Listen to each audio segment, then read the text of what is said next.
being like a world champion means you have to fight around the world and defend your title. So come to New York, it's a great place. We're having fun here. Obviously training is a priority, but I'm looking forward to the competition. Just another ring. They're just taking a ring, put it somewhere else. The same thing I do every day, but I'm just doing it in New York. I'm here to win it. I'm willing to die inside of the ring. I'm willing to do anything I can, to get that victory and become the first Mexican heavyweight champion of the world. I'm a bit nervous because I think Ruiz is going to be a handful. And I don't really like his style for AJ. I prefer a stand-up guy who, AJ can box with. This guy's going to be coming in for AJ, like, awkward. But he's got to probably weather the storm early on, stick to his boxing, keep it long, slowly dismantle him and hopefully knock him out in stunning fashion. I'm just here to win, here to win and give the fans a good show and prove all the doubters wrong.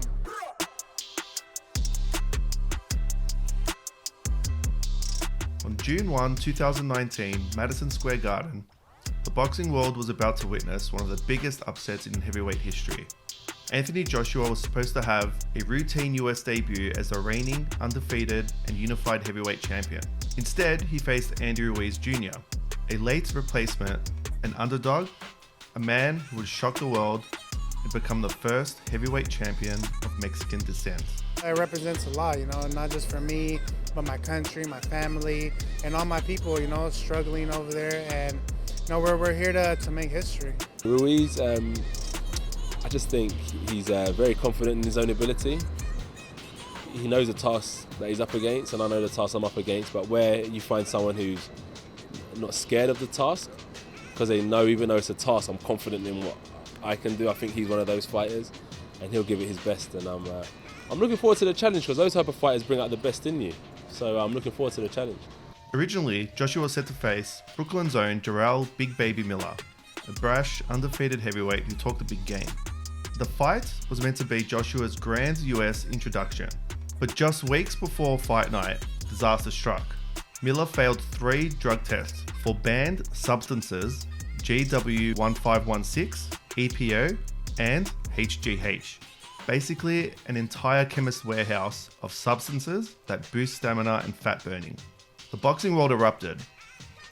Miller denied it, but the evidence was undeniable, and the fight was called off. Eddie Hearn, Joshua's promoter, scrambled for a replacement. Names like Luis Ortiz and Michael Hunter were floated, but in stepped Andy Ruiz Jr. He was a chubby, overlooked, but dangerous opponent with fast hands. Fans mocked the choice, calling him a doughboy, a nobody. But Ruiz was not fazed. He had a golden opportunity. Everybody's underestimating me, just the way that I look and all that, but to tell you the truth, I have heart, I throw a lot of punches. I'm gonna show the world what I am and what I could do, and I'm gonna prove everybody wrong. I'm gonna bring those belts back to Mexico. Well, I'm gonna bring them to Mexico because he's never been to Mexico, so I'm gonna make history. God willing, everything's gonna come out good. You got your Snickers? I got my Snickers right here too. At what point are Snickers going to do a big endorsement deal with you, Andy? You know what? That's what we're working on right now. We're really close trying to get this contract in. But to tell you the truth, my dad would always give me this Snicker before the fight, and it gives me energy. It gives me everything that I need to do to win. And for sure, I'm going to be eating this when I fight Anthony Joshua. That's a very good question. That's you. a question that you might have to ask Eddie. Maybe you're trying to get me a little easy fight with Miller, but that boy weren't going to make it easy with all them drugs in his body, That would have been a proper scrap. I was, when I look back, I thought, the guy's a big guy and all that, fine. I don't think he's a good boxer, but it would have been a proper scrap with all them PEDs in his system, but it is what it is, and we'd have to break him down anyway. But that's a question that you have to ask Eddie. I don't know why we would have overlooked Ruiz. I don't know. That's a good question. We were here a couple of months ago, feels like yesterday, when another heavyweight decided to give Anthony Joshua a shove on the stage in front of you. He talked the talk, he couldn't help himself. He couldn't bring himself to try and genuinely and honestly beat the unified heavyweight champion of the world. Once the 3 positive drug tests came in, we searched for a new opponent. I wasn't under any instructions, it was whoever you want. Someone sent me a direct message on Instagram. I'm fighting Saturday, give me this fight. I will fight harder than any of the names you've mentioned, and I will give you a better fight, and I will beat Anthony Joshua. The odds were insane. Joshua was a 25-1 favourite, reminiscent of Tyson v Holyfield, which had the same odds for their 1996 bout. While boxing insiders knew Andy Ruiz was more formidable than he looked, very few expected him to beat Joshua. It was one of the difficult things in selecting him, because I knew that he was the right guy. I knew that he would give it everything. I knew he was dangerous. I knew he would let his hands go. I knew he would make an exciting fight, but he just don't look great in his trunks, right? But you've got to sort of go past that and say, yeah, but he's better than Jarrell Miller. Everyone in boxing knows that, right? So I could have chose an Adonis who would have gone one round, you know? But I had to give the fans the fight of someone that I knew had plenty of cojones, as they say in Mexico, and he has. He has no fear, Andy Ruiz. He'll let his hands go. He'll do everything he can to knock Joshua out. People think, we're taking a fight on short notice, but really we're not. We just got back from a 10-week camp, heading into our last fight. Took a few days off, went right back into the gym, got the great opportunity. Thank you for that. And and we're following on from our last fight. Been waiting for this all my life. Been training so hard since my last fight against Alexander Dmytrenko. I think it came in a perfect timing to fight against Anthony Joshua. And those belts look really shiny, really good, man. And then the Drake curse struck. Weeks before the fight, Drake, a musician infamous for jinxing athletes he supports, posted a selfie with Joshua. For superstitious fans, this was a bad omen. Fighters backed by Drake lose. The press conferences were brutal. Ruiz was dismissed as a joke.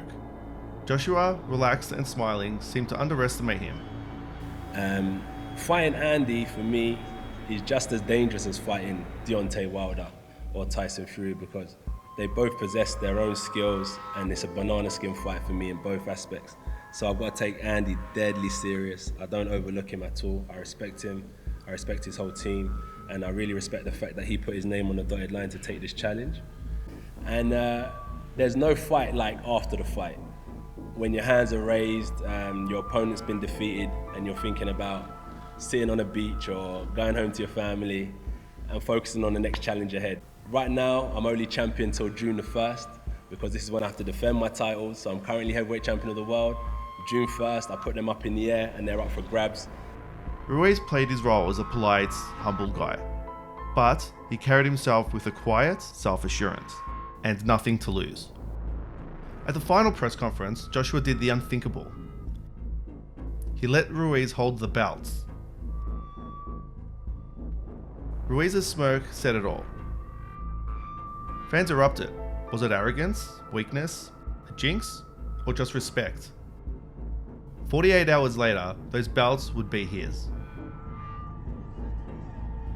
268 pounds for the challenger, Andy, the Destroyer Ruiz Jr.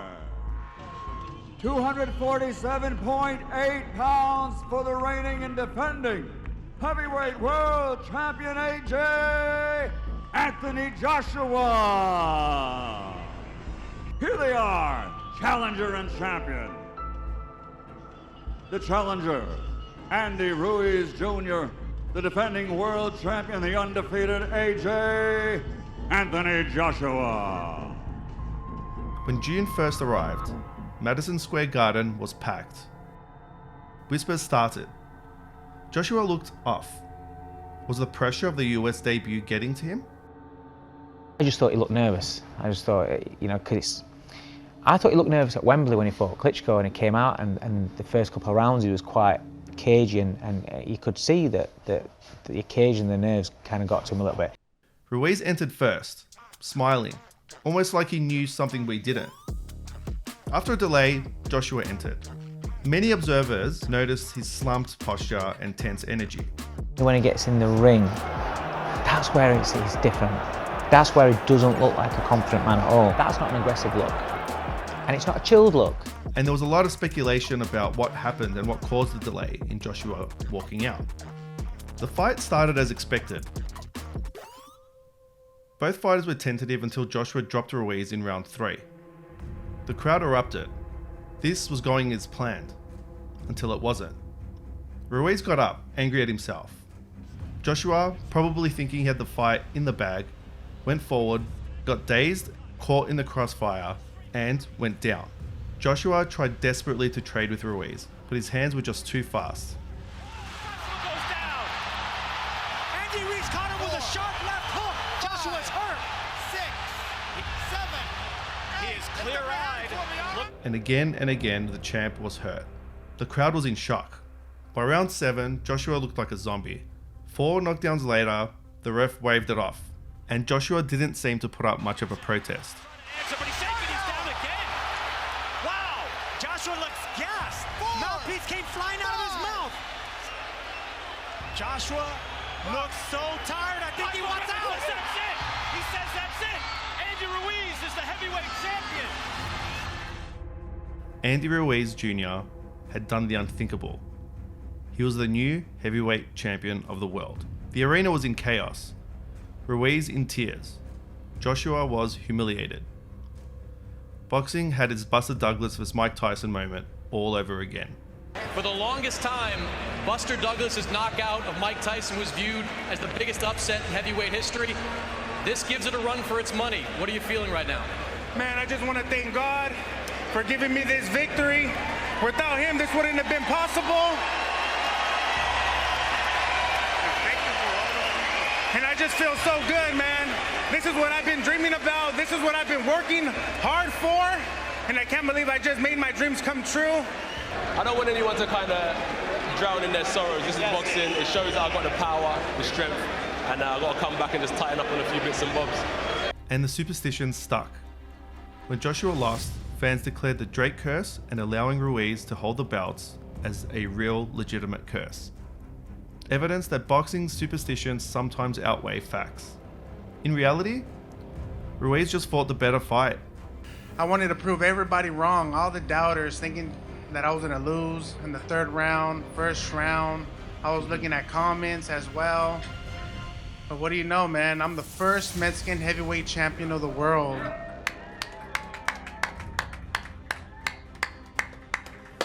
It's a blessing, man. I'm never one to deal with the pressure. Yeah, I'm not one to kind of be like, oh my God, the pressure. But it was a good fight. It's what I do, and I just got beat tonight. On the record, it says I got beaten. That's it. No pressure. It's interesting because, like, I always say flip reverse. If I would have won tonight, there would have been nothing that went wrong. So I'm not going to blame anything. I just lost tonight. Andy Ruiz was a better man. And I got a takedown in the chin. And I got to roll with the punches. So I don't want to kind of say this went wrong, that went wrong. I got a great team, man. Seriously, a really good team. In the locker room, Joshua asked, why didn't the ref let me keep going? But the truth was clear. He had been beaten by the better man on the night. Celebrations ensued and Ruiz partied all night, eating Snickers and living his dream. The world went mad. Memes, reactions, debates. Was Joshua overrated? Was Ruiz a fluke? Look like this and you can be heavyweight champ of the world. This guy did not look like he wanted to be there tonight in Madison Square Garden. He had no urgency. He just didn't look interested. And he behaved that way all night long. And to his credit, he got dropped and he behaved like a fighter. The rematch was set for December, but Ruiz partied too hard. He showed up overweight and sluggish. Joshua outboxed him easily, reclaiming his belts. But that first fight, that will never be forgotten. Andy Ruiz's win was a reminder. In boxing, anything can happen. For Joshua, it was a wake-up call. And for fans, a stark reminder that the heavyweight division is the most unpredictable sport on earth. One punch changed everything. And on June 1, 2019, Madison Square Garden witnessed the beautiful unpredictability that is boxing. What's the biggest upset in boxing you've ever seen? Drop a comment below.